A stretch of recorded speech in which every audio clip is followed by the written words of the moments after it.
লাল আলুর দম। এখানে এটাতে হলুদ নেই বললেই চলে, কাশ্মীরি মির্চ দিয়ে রঙটা আনানোর জন্যে এইভাবে করা হচ্ছে।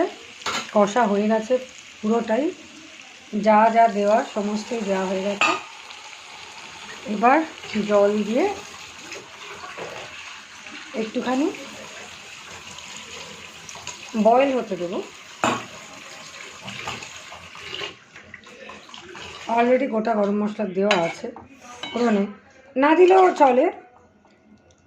এটা শুধু রঙটা আনার জন্য কাশ্মীরি মির্চটা একটু বেশি দিয়েছি।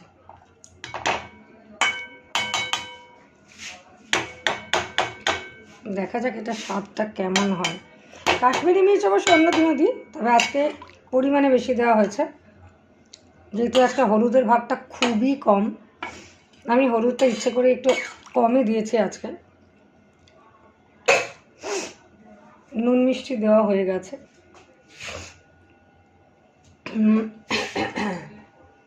এর আগের দিন করেছিলাম দই দিয়ে, টক দই দিয়ে দহি আলুর দম। আমি দই দিয়ে রান্না করতে ভালোবাসি। চিকেন, দহি পনির, দহি আলু দম। দই তো অনেক রান্নাতেই দেওয়া যায় রেসিপির মধ্যে, ইনগ্রিডিয়েন্টসের মধ্যে। এটা শেষে যেটা করবো সেটা হচ্ছে গার্নিশ করার জন্য ধনেপাতা দেবো, আর স্বাদের জন্য একটু গরম মশলা দেবো। ঘি দিলেও চলে, ঘি না দিলেও চলে, ঘিটা অ্যাভয়েড করতে পারেন আপনারা।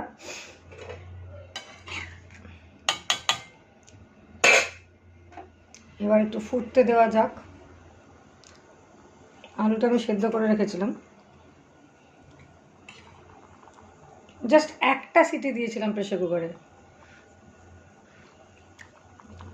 আমি লক্ষ্য করেছি দুটো সিটি দিলেই একটু বেশি নরম হয়ে যায়।